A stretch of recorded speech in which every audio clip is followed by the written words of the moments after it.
Compañero Nicolás Corso, presidente de CISA, yo era uno de los que odiaba CISA. Y a mí no me llegaba el mensaje de texto dándome una buena noticia. Me llegaba era la llamada a las 5 de la mañana del cobrador, gestores, le dice usted, amenazándome con que si no pagaba pronto, mi tía, que era mi codeudora, deudor solidario le llamaban, yo no sé si todavía le llamen, tiene mucho de solidario, iba a perder su casa, que era el activo que había dejado como hipoteca, en solidaridad conmigo, el sobrino que no tuvo la posibilidad de ir a la universidad pública. Bueno, sí la tuvo, pero era muy joven, Juanita, y tienes mucha razón.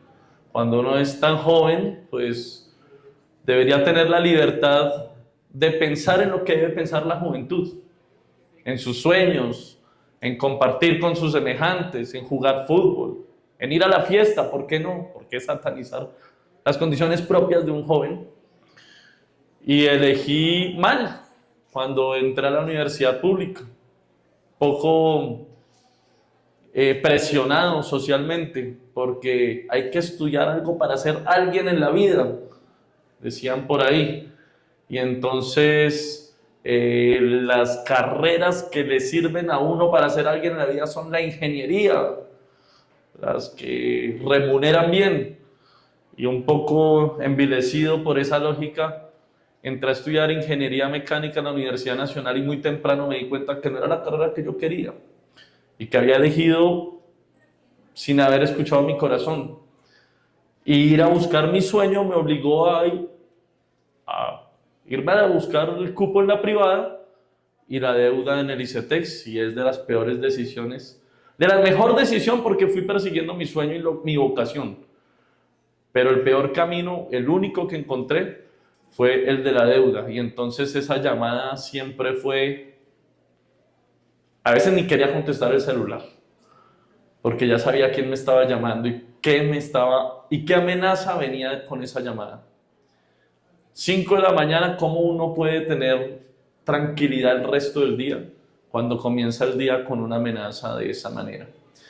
Y esa historia personal no es la que uno quisiera para el resto de la juventud, no es la que uno quisiera cuando asume un cargo público, para la juventud colombiana que tiene que vivir esa y toda clase de violencias. Para la juventud colombiana que dice, ya no aguanto más, y la respuesta en su momento fue la bala, el gas lacrimógeno y la mutilación ocular. La juventud colombiana que votó por un cambio y que estamos obligados a que ese cambio sea una realidad. Por eso hoy no estamos haciendo un favor. Las condonaciones no son un favor, sino es una reparación, es un acto de justicia que tiene que ser cada vez mayor, porque la juventud no tiene por qué deberle al país. Es el país el que le debe a la juventud, le debe oportunidades, le debe el derecho. Y el derecho no es una mercancía, y es algo en lo que insistimos nosotros en este cambio de modelo. Uno se endeuda para adquirir una mercancía. Está perfectamente bien endeudarse para adquirir un equipo de estos, para adquirir un carro, quizás una casa, aunque la casa tampoco debería ser una mercancía sino un derecho. Pero los derechos no tienen por qué estar sometidos al yugo, a la cadena de lo financiero y de la deuda. Y por eso me alegra mucho escuchar el testimonio de Abelardo, porque la universidad pública le dio la oportunidad de liberarse de ese derecho, de ese yugo, perdón, de liberarse del yugo de la deuda. La universidad pública le abrió las posibilidades de perseguir sus sueños, y eso es lo que nosotros queremos con la política de gratuidad, y eso es lo que nosotros queremos cuando hablamos de educación como derecho y no como mercancía. Les voy a dar solamente una cifra para que ustedes tengan en cuenta lo que significa este cambio de modelo. El gobierno nacional ha invertido 2,3 billones de pesos y hemos logrado abrir más de 240.000 nuevos cupos para 240.000 nuevos estudiantes en la educación superior. Seres humanos de carne y hueso, con familias, con sueños, con expectativas. Y como lo decía mi compañero Nicolás, abriendo sedes universitarias allí donde jamás había posibilidad de que llegaran a la universidad. La juventud en el Plateado Cauca jamás pensó que iba a tener educación superior en su territorio. Mañana viajamos con el presidente a El Tarra, en el Catatumbo. Cuando se nos habla de Catatumbo, muchos piensan en cocaína y guerra. Pues no, vamos a abrir una sede universitaria para que la gente estudie gratis y con calidad en El Tarra, en el Catatumbo. Y la posibilidad de invertir esos 2,3 billones de pesos, 240.000 nuevos estudiantes en la educación superior, contrasta con el otro modelo. Este es el modelo del derecho. Pero el otro modelo, el de la mercancía, se invirtieron 1,7 billones de pesos, miren esa relación, 1,7 billones de pesos para endeudar 15.000 estudiantes. Y digo endeudar porque se les dice accedan a una beca, accedan a una beca, pero si no tienen para pagar el restaurante caro, si no tienen para el transporte, si además se les hostiga y su salud mental es tan avasallada como los casos que aquí hemos escuchado, y eso redunda en un mal desempeño académico, por supuesto, porque somos seres humanos, deja de ser beca. Te cobramos, se convierte en un crédito, y en un crédito en el cual pagas intereses, es decir, en el cual ese joven víctima empieza a sostener el sistema financiero de este país. ¿Y quiénes son los dueños del sistema financiero del país? No voy a hablar de eso porque dirán, obvio, hay clases.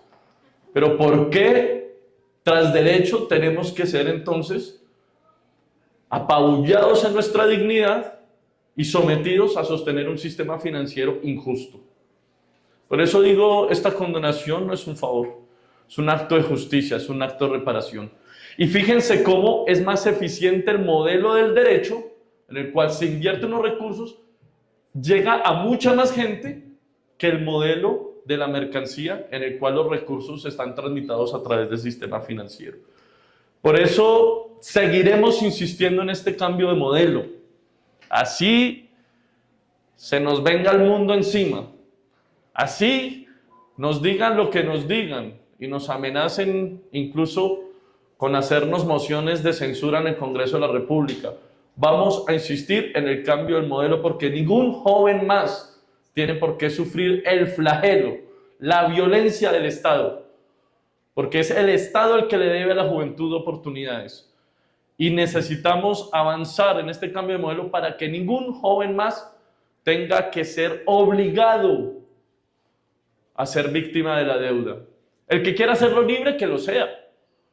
Si no quiere entrar a la distrital, ni a la nacional, ni a la pedagógica, ni a la UIS, y quiere ir a una entidad financiera a solicitar un crédito para estudiar en una universidad privada, porque puede, porque quiere, que lo haga libremente. Y está muy bien. Pero que sea la obligación, eso habla muy mal de un Estado que se supone es un Estado de derecho. Cierro diciendo, cerramos hoy un ciclo, cerramos hoy una deuda, pero abrimos un camino de posibilidades.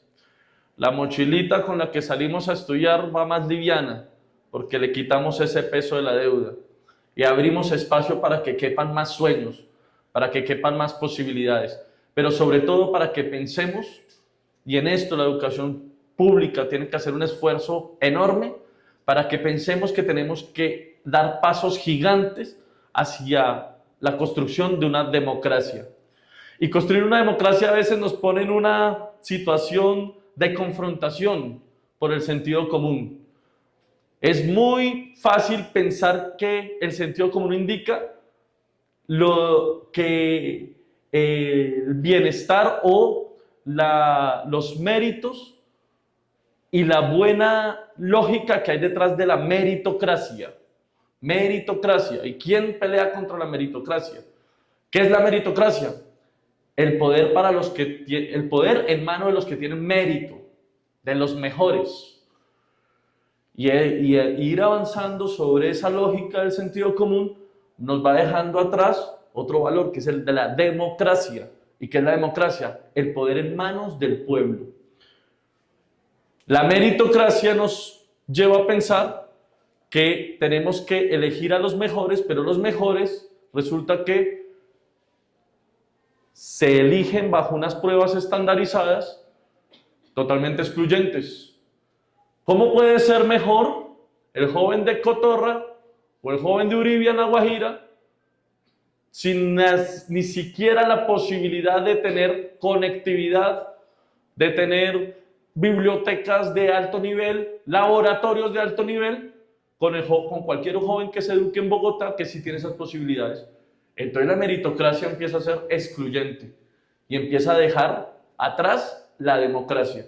Así que el llamado a todas y todos, felicitándoles porque son ustedes agentes y constructores de democracia, y felicitándoles porque son ustedes ahora personas libres que rompen las cadenas de la deuda y que nunca más ningún joven tenga que cambiar salud mental por sus derechos más básicos. Son ustedes además compañeros y compañeras en la construcción del cambio. Nuestra más sublime anhelo es que nunca más ningún joven tenga que estar sometido a esas cadenas y que todos y todas podamos gritar libertad y democracia. Gracias para todos y para todas.